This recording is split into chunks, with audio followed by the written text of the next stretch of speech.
Mengelola fungsi pemasaran harus dimulai dengan analisis secara lengkap situasi sebuah perusahaan. Seorang pemasar harus menganalisis situasi dengan menggunakan SWOT yang dapat mengevaluasi keseluruhan dari strength atau kekuatan, weaknesses, opportunities, dan threat daripada suatu perusahaan.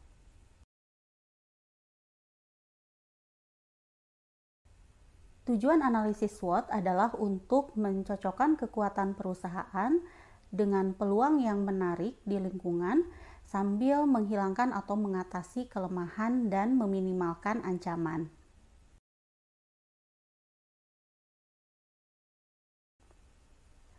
Analisis lingkungan internal terdiri dari strength atau kekuatan.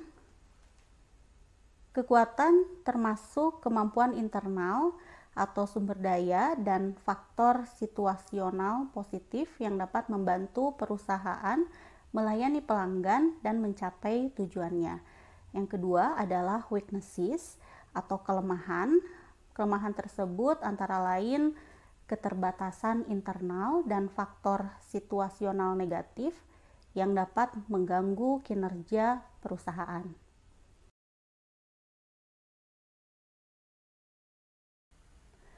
Analisis lingkungan eksternal terdiri dari opportunity atau peluang dan threat.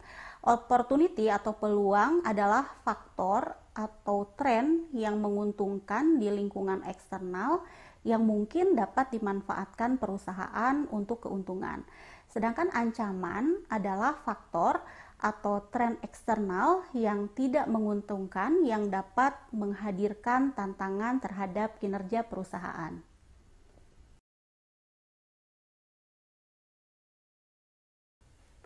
Setiap perusahaan harus mengelola beberapa proses dasar, seperti pengembangan produk baru, bahan baku hingga produk jadi, arahan penjualan hingga pesanan, pesanan pelanggan hingga pembayaran tunai, dan sebagainya.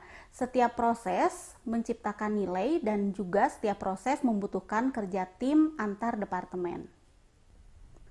Secara umum, sebuah perusahaan harus dapat menganalisis lingkungan eksternal yang dibagi menjadi lingkungan makro, terdiri dari demografi, ekonomi, teknologi, politik, dan sosial budaya, serta lingkungan mikro terdiri dari customer, kompetitor, distributor, dan juga supplier.